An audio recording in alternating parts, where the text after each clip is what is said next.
नमस्कार। लोकसभा चुनाव 2024 से जुड़े हमारे इस खास शो संग्राम के सेनापति में आप सभी का स्वागत है। मैं हूं निखिल सिंह और चुनाव जीतने के लिए हर दल और उनके नेता चुनावी समर में पूरी ताकत झोंक रहे हैं। किसी भी चुनाव को जीतने के लिए राजनीतिक रणनीति को सबसे महत्वपूर्ण माना जाता है, लेकिन उससे भी खास होता है उस राजनीति को, उस रणनीति को अमली जामा पहनाने वाला व्यक्ति जो पूरी राजनीतिक लड़ाई को आगे बढ़ाता है, या यूं कहें कि पार्टियों के वो सेनापति जो पूरे दमखम के साथ अपनी पार्टी को लीड करते हैं और विपक्षी दल को पटखनी देने का मादा रखते हैं। इस खास कार्यक्रम के माध्यम से हम आप तक उन बड़े चेहरों की रणनीति को लाते रहेंगे जो चुनाव में अपने अपने खेमे के सेनापति की भूमिका में हैं। तो आइए शुरुआत करते हैं इस खास शो संग्राम के सेनापति की।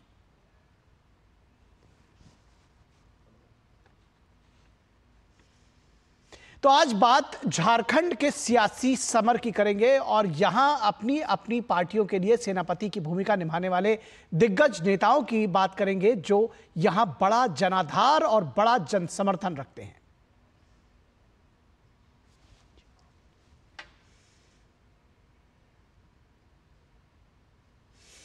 तो सबसे पहले बात, झारखंड में बीते 2 लोकसभा चुनावों में अपना दबदबा कायम करने वाले दल यानी कि बीजेपी की, भारतीय जनता पार्टी की।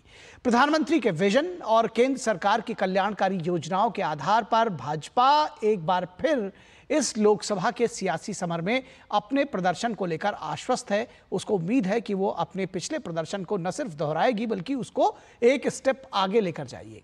तो आइए जानते हैं कि कौन कौन है वो सेनापति जो झारखंड में भाजपा के लिए विजय अभियान को धार देने का काम कर रहे हैं।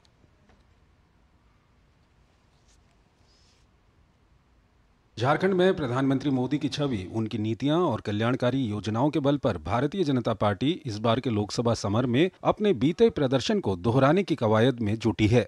वहीं भ्रष्टाचार और राजनीतिक अस्थिरता के दौर से गुजर रहे महागठबंधन की बढ़ी चुनौतियां भी भाजपा को विजय अभियान की ओर आश्वस्त करती नजर आ रही हैं। एनडीए गठबंधन के तहत भाजपा और ऑल झारखंड स्टूडेंट्स यूनियन गठबंधन के तहत चुनाव लड़ रही हैं। ऐसे में झारखंड में भाजपा के लिए सेनापति की भूमिका में हैं वरिष्ठ भाजपा नेता बाबूलाल मरांडी। बाबूलाल मरांडी झारखंड के पहले मुख्यमंत्री और वर्तमान में झारखंड भाजपा अध्यक्ष हैं। बाबूलाल मरांडी झारखंड विकास मोर्चा प्रजातांत्रिक के संस्थापक और राष्ट्रीय अध्यक्ष थे।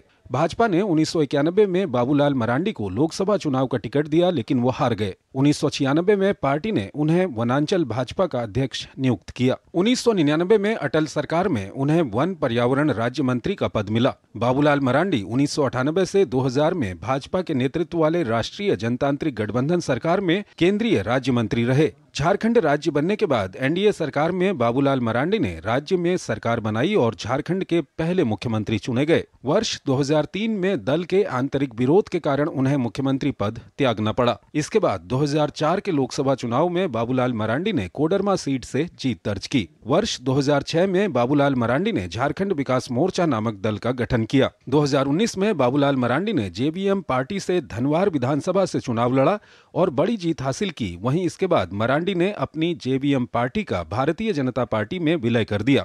झारखंड में भाजपा के विजय रथ को और गति देने का काम कर रहे हैं केंद्रीय मंत्री और वरिष्ठ नेता अर्जुन मुंडा। आदिवासी नेता अर्जुन मुंडा झारखंड की राजनीति में बड़ा चेहरा माने जाते हैं। अर्जुन मुंडा राज्य के 2 बार मुख्यमंत्री का पद भी संभाल चुके हैं। एक नजर भाजपा के इस वरिष्ठ नेता के सियासी सफर पर। अर्जुन मुंडा 1995 में अविभाजित बिहार की खासरवान सीट से पहली बार झारखंड मुक्ति मोर्चा के टिकट पर विधायक चुने गए थे, जबकि 2000 में यहां पर हुए चुनाव से पहले वो बीजेपी में आ गए और खासरवान सीट से एक बार फिर विधायक चुने गए।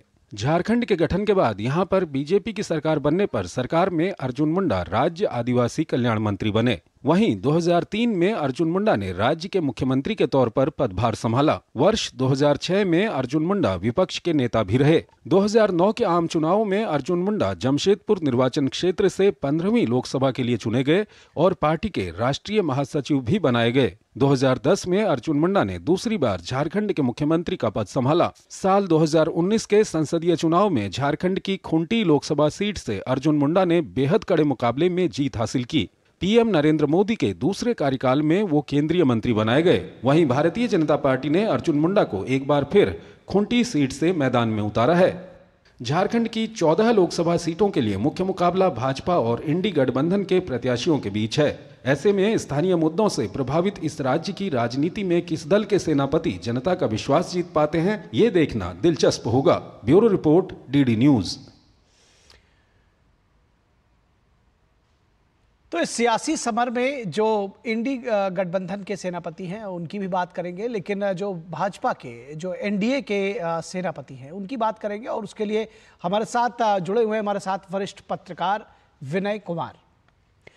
विनय जी, बहुत स्वागत है आपका। और सबसे पहले अगर हम समझना चाहें, जानना चाहें कि जिस तरह से सूबे की सियासत में भ्रष्टाचार और उसके साथ साथ झारखंड की अस्मिता की दूसरी तरफ पक्ष पे बात की जा रही है, कितना क्योंकि एक बार जब आप समझते हैं कि जब किसी चीज को रिटेन करना होता है, पहले ही बीजेपी वहां विजय रथ पर सवार रही है पिछले चुनाव में, इस बार उसको रिटेन करना दोनों नेताओं के लिए, अर्जुन मुंडा के लिए और बाबूलाल मरांडी के लिए, कितनी बड़ी चुनौती? नहीं, देखिए, चुनौती तो हर चुनाव एक चुनौती है, लेकिन हम लोग प्रधानमंत्री के कई कार्यक्रमों को कवर करने का मौका मिला। प्रधानमंत्री लगातार चुनावी सभाओं को संबोधित करने के लिए झारखंड आ रहे। तो एक चीज जो स्पष्ट लगा कि प्रधानमंत्री के प्रति कोई नाराजगी किसी मतदाता में नहीं। हर कोई जो उम्मीदवार है उसके प्रति तो कुछ नाराजगी है, खास करके जो सिटिंग सांसद है उनके प्रति कुछ नाराजगी है, लेकिन किसी मतदाता में या किसी व्यक्ति में प्रधानमंत्री की आलोचना करते हम लोगों ने सभा स्थल पर या बाहर में जो लोगों से बातचीत हम लोगों ने की है, करने की कोशिश की, उनमें से किसी ने ऐसा नहीं कहा। तो मुझे लगता है कि प्रधानमंत्री के खिलाफ कोई एंटी इनकम्बेंसी नहीं। हाँ, जो उम्मीदवार है उनके खिलाफ एंटी इनकम्बेंसी है, और इसीलिए भारतीय जनता पार्टी ने यहाँ कई उम्मीदवारों को बदलने का काम किया है, कई नई चेहरों को उतारने का काम किया है। और चूंकि बाबूलाल मरांडी की फिर वापसी हुई भारतीय जनता पार्टी में, और बाबूलाल मरांडी काफी यहाँ के दमदार नेता माने जाते हैं और भाजपा को बढ़ाने में उनकी बड़ी भूमिका रही। 1998 में उन्होंने सबसे पहले शिबू सोरेन को हराने का काम किया, और उस समय शिबू सोरेन को हराना एक बहुत बड़ी उपलब्धि मानी जाती थी जी। और जब वो शिबू सोरेन को पराजित किए दुमका में संथाल जो गढ़ माना जाता है शिबू सोरेन का, कोई सोच भी नहीं सकता था कि शिबू सोरेन को बाबूलाल हरा देंगे, लेकिन उन्होंने हराने का काम किया। और फिर 99 में शिबू सोरेन की पत्नी को भी उन्होंने हराया। दोनों को हराने का, पति पत्नी दोनों को हराने का श्रेय बाबूलाल जी को है, और उसी के जीतने के कारण उनको केंद्र में अटल जी की सरकार में मंत्री बनाया गया। और फिर भी झारखंड के निर्माण के बाद 15 नवंबर 2000 को उनको यहाँ की जवाबदेही दी गई, प्रथम मुख्यमंत्री रहे, और उनका जो भी कार्यकाल रहा 27 महीने का, वो बड़ा अच्छा कार्यकाल रहा। उस दौरान काफी विकास कार्य हुआ, और उसकी चर्चा आज भी लोग करते हैं कि बाबूलाल मरांडी के समय विकास का कार्य जो हुआ, और उसी समय रोड, पुलिया, पुल बनने का जो सिलसिला शुरू हुआ, आज भी झारखंड में विकास के काम हो रहे हैं। जी, एक बात लेकिन ये भी समझना चाहेंगे कि अर्जुन मुंडा और बाबूलाल मरांडी की ट्यूनिंग या आपसी सहयोग ये बेहद जरूरी है। ये कितना आपको दिखाई दे रहा है? क्योंकि अक्सर देखने में आता है कि जब इस तरह के स्ट्रेचर के नेता एक साथ खड़े होते हैं तो कहीं ना कहीं थोड़ा जो पार्टी में जो अंदरूनी कंपटीशन कहा जाए वो भावना भी दिखती है। तो कहीं वो इस तरह की चीजें तो नहीं है बीजेपी में जो उसको निपटनी पड़े? नहीं, देखिए, जब 2005 का यहाँ चुनाव हो रहा था तो यही सवाल उस समय अर्जुन मुंडा बाबूलाल को हटा के मुख्यमंत्री बने थे भारतीय जनता पार्टी के। यही सवाल जो आपने मुझसे ये सवाल किया, मैंने सवाल किया था अर्जुन मुंडा से। उन्होंने कहा कि मेरा और बाबूलाल जी का संबंध अटल और अडवाणी की तरह का है, कहीं कोई कंफ्यूजन नहीं। लोग कंफ्यूजन पैदा कर, लेकिन जिस तरह से अटल जी और अडवाणी जी मिलकर पार्टी को बढ़ाने का काम किया, उसी तरह से हम दोनों मिलकर झारखंड में पार्टी को बढ़ाने का काम कर रहे हैं और लगातार कर रहे हैं। अर्जुन मुंडा भी कद्दावर नेता है, सबसे लंबे समय तक, यानी अगर उनका 3 बार वो मुख्यमंत्री रहे, अगर तीनों का कार्यकाल जोड़ दिया जाए तो सबसे लंबे समय तक अभी भी मुख्यमंत्री रहने का रिकॉर्ड झारखंड में जब से झारखंड निर्माण हुआ है बाबूलाल ये अर्जुन मुंडा जी को है। और अर्जुन मुंडा जी लोकसभा में जनरल सीट से, और सबसे बड़ी खासियत देखिए क्या है, बाबूलाल मरांडी और अर्जुन मुंडा दोनों जनरल सीट से भी लोकसभा का चुनाव जीतने में कामयाब रहे हैं। बाबूलाल जी कोडरमा से लोकसभा चुनाव जीते थे 2004 में, और 2004 की तो स्थिति ये थी कि केवल भारतीय जनता पार्टी एक सीट जीत पाई थी, वही बाबूलाल जीतने में कामयाब। और जमशेदपुर से 2009 में अर्जुन मुंडा भी जीतते थे, वो जनरल सीट था, जनरल सीट से ये लोग जीतते रहे हैं। ठीक है। बाबूलाल जी भी विधायक अभी जनरल सीट से राजधर थे। ये नहीं कोई इनकी लोकप्रियता न केवल आदिवासियों में है बल्कि अन्य जातियों में भी इनकी स्वीकार्यता है। जी जी जी, जो देखने का ये बात होगी कि किस तरह से चुनावों में वो लीड करते हैं, क्योंकि जब 4 जून को वोट गिने जाएंगे, ये कहा जाए कि 25 और 1 को जब वोट पड़ेंगे उसके बाद काफ़ी कुछ तस्वीर साफ होगी। 4 जून को ये तस्वीर साफ हो सकेगी। फिलहाल हम जो विपक्षी दल के नेता हैं उनकी भी बात करेंगे, लेकिन रुकेंगे एक छोटे से ब्रेक के लिए। दर्शकों, आप भी कहीं मत जाइएगा, हम जल्द हाजिर होंगे। अब तक टेस्टी राजमा बनाना नहीं आया। बिना MDH राजमा मसाला के टेस्टी राजमा कैसे बनेगा? MDH राजमा मसाला। क्या स्वादिष्ट राजमा बनाए। MDH 70 साल से अधिक आयु के सभी वरिष्ठ नागरिकों को 5 लाख रुपए का मुफ्त इलाज। ये है मोदी की गारंटी। मैं कैप्टन होता ना, ओपन कराता।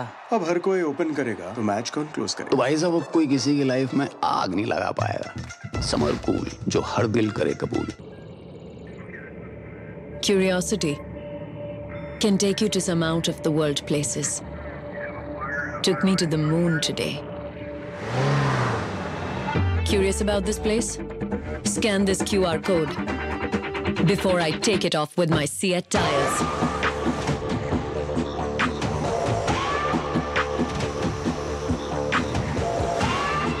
Seat, crafted for the curious. Sir, आप किस एज में रिटायर हुए थे? 39। सोच रहा था काश मेरी भी रिटायर्ड लाइफ आप जैसी हो। उसके लिए मैदान में उतरना पड़ेगा। उतरूंगा ना सर। अरे भाई यहाँ नहीं, म्यूचुअल फंड्स के मैदान में। Mutual funds? हर महीने इन्वेस्ट करो, फ्यूचर की तैयारी करो। करोड़ों लोग इन्वेस्ट कर रहे हैं और देश के साथ आगे बढ़ रहे हैं। सही है सर। तो आ जाओ मैदान में। म्यूचुअल फंड निवेश बाजार जोखिमों के अधीन है। योजना से जुड़े सभी दस्तावेजों को ध्यान से पढ़ें। पाव भाजी को फेवरेट बनाता है MDH पाव भाजी मसाला। MDH पाव भाजी मसाला। MDH बनाए पाव भाजी लाजवाब। MDH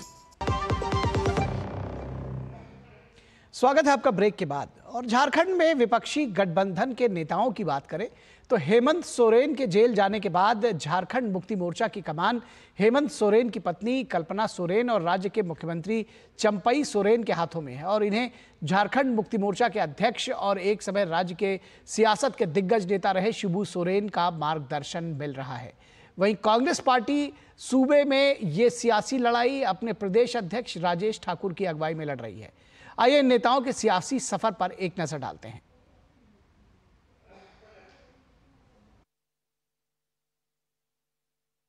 अलग अलग खेमों और दलों में बटे झारखंड के लोकसभा संग्राम के लिए सियासी संग्राम चरम पर है। इंडी गठबंधन के तहत कांग्रेस, झारखंड मुक्ति मोर्चा, RJD तथा कम्युनिस्ट पार्टी ऑफ इंडिया एक साथ मिलकर चुनाव लड़ रही हैं। वहीं बीते दिनों जमीन घोटाले मामले में हेमंत सोरेन की गिरफ्तारी ने राज्य सरकार के लिए राजनीतिक संकट खड़ा कर एक बार फिर अस्थिरता का माहौल पैदा कर दिया था। हालांकि चंपई सोरेन ने CM की कुर्सी संभालकर और बहुमत साबित कर स्थिति को काफी हद तक संभालने का काम किया, लेकिन इस पूरी राजनीतिक अस्थिरता के बीच सोरेन परिवार की आपसी कलह भी उभर कर सामने आ गई और आखिरकार आम चुनाव से पहले ही JMM से इस्तीफा देते हुए सोरेन परिवार की बड़ी बहू सीता सोरेन ने भाजपा का दामन थाम लिया। ऐसे में 2024 का लोकसभा संग्राम JMM और इंडी अलायंस के लिए जटिलताओं से भरा है, जिसमें JMM के लिए सेनापति की भूमिका में हैं शिबू सोरेन। शिबू सोरेन झारखंड मुक्ति मोर्चा के अध्यक्ष हैं। 1970 में अपने राजनीतिक जीवन की शुरुआत करने वाले शिबू सोरेन। और आपको यहाँ से हम दिखाते हैं, प्रधानमंत्री नरेंद्र मोदी ने आज वाराणसी में संकट मोचन मंदिर में दर्शन पूजन किया। ये तस्वीरें हम आपको दिखा रहे हैं, बेहद महत्वपूर्ण ये तस्वीरें हैं। प्रधानमंत्री नरेंद्र मोदी आज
तो तस्वीरें आप देख रहे थे वाराणसी से, जहां पर संकट मोचन मंदिर में दर्शन किए प्रधानमंत्री नरेंद्र मोदी ने और यूपी के मुख्यमंत्री योगी आदित्यनाथ भी उनके साथ में थे। फिलहाल हम झारखंड की सियासत पर चर्चा को जारी रखेंगे। विनय कुमार हमारे साथ में वरिष्ठ पत्रकार मौजूद हैं, लेकिन रुकेंगे एक छोटे से ब्रेक के लिए। आप कहीं मत जाइएगा, जल्द हाजिर होंगे। MDH का किचन किंग किचन में हो तो हम सब कुछ बना सकते हैं। बैंगन का भरता, आलू गोभी, भिंडी मसाला और भी बहुत कुछ। MDH जारी रहेगी भ्रष्टाचार के खिलाफ जीरो टॉलरेंस की नीति। ये है मोदी की guarantee.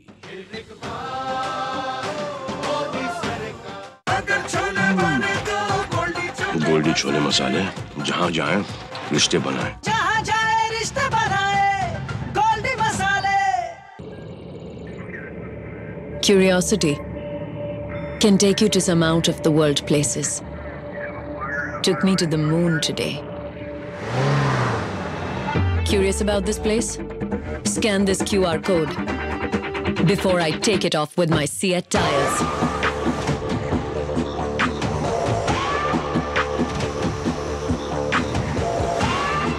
Seat, crafted for the curious. आपकी सुरक्षा है हमारे लिए बहुमूल्य, इसलिए जब भी लें LPG सिलेंडर जरूर कराएं प्री डिलीवरी जांच।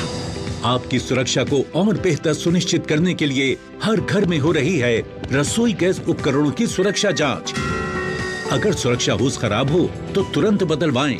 आपातकालीन स्थिति में कॉल करें 1906। स्वच्छ ईंधन का वादा, सुरक्षित रसोई का इरादा। क्या हुआ? I have lost everything काका।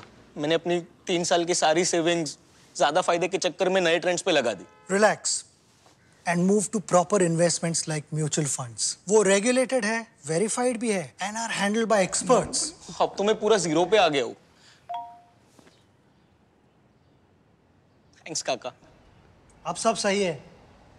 म्यूचुअल फंड निवेश बाजार जोखिमों के अधीन है। योजना से जुड़े सभी दस्तावेजों को ध्यान से पढ़ें।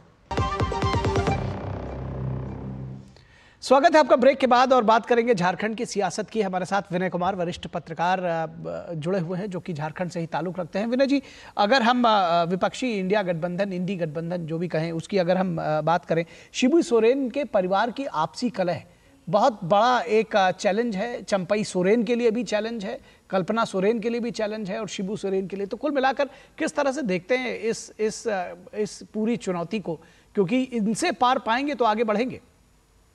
नहीं, देखिए, ये तो झटका तो है ही। सोरेन परिवार में ये बहुत बड़ी टूट हुई है, एक तरह से कह सकते हैं, क्योंकि सीता सोरेन का पार्टी से छूट अलग होना और फिर इस्तीफा देना और फिर उनको निलंबित भी कर दिया गया झारखंड मुक्ति मोर्चा से। और भारतीय जनता पार्टी की आज वो उम्मीदवार है दुमका, सुरक्षित क्षेत्र दुमका से, जानते हैं लगातार कई बार 7-8 बार शिबू सोरेन वहां से चुनाव जीतते रहे हैं। लंबा वो कार्य क्षेत्र रहा है और आज वहां सीता सोरेन चुनाव लड़ रही हैं।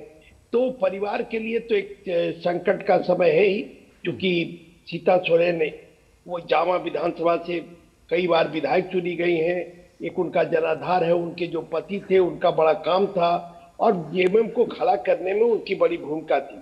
तो इसलिए उनका टूटना झारखंड मुक्ति मोर्चा का जो परिवार है या गुरुजी का जो शिबू सोरेन का परिवार, गुरुजी कितने एक्टिव हैं इसको लेके? नहीं, गुरुजी के साथ सवाल क्या है कि उनकी जो उम्र, एक बहुत ही सम्मानित नेता शिबू सोरेन है झारखंड में और उनकी बड़ी प्रतिष्ठा है और उनको सब गुरुजी कह के संबोधित करते हैं, दिसोम गुरु कहते हैं। संताल में तो उनको दिसोम गुरु की उपाधि मिली हुई है, लेकिन अब उतने स्वस्थ नहीं रह पा रहे, उम्र उन पर हावी हो रही, इसलिए इस बार चुनाव प्रचार में भी सक्रिय नहीं। इस बार चुनाव प्रचार अगर आप देखेंगे, क्योंकि हेमंत सोरेन अभी जेल में है और चंपई सोरेन और हेमंत सोरेन की पत्नी ये कल्पना सोरेन चुनाव प्रचार को लीड कर रही है इंडिया गठबंधन की, साथ में राजेश ठाकुर और भी, क्योंकि कांग्रेस की भी एक नेता जो बड़े कद्दावर नेता थे आलमगीर आलम, भ्रष्टाचार के मामले में उसके कारण एक माहौल जो है भ्रष्टाचार को लेकर भी यहाँ चर्चा चल रही है और लोगों में इस बात की है कि भाई कहाँ से इतना पैसा आ रहा है। जी जी बिल्कुल, और इस पर सवाल निश्चित तौर पर जनता उठाएगी। फिलहाल आज हमारे पास वक्त बस इतना ही है। विनय कुमार जी, बहुत शुक्रिया हमारे साथ जुड़ने के लिए और इस चर्चा में भाग लेने के लिए। तो संग्राम के सेनापति के आज के इस अंक में बस इतना ही। हमारी पूरी टीम को दीजिए इजाजत। नमस्कार।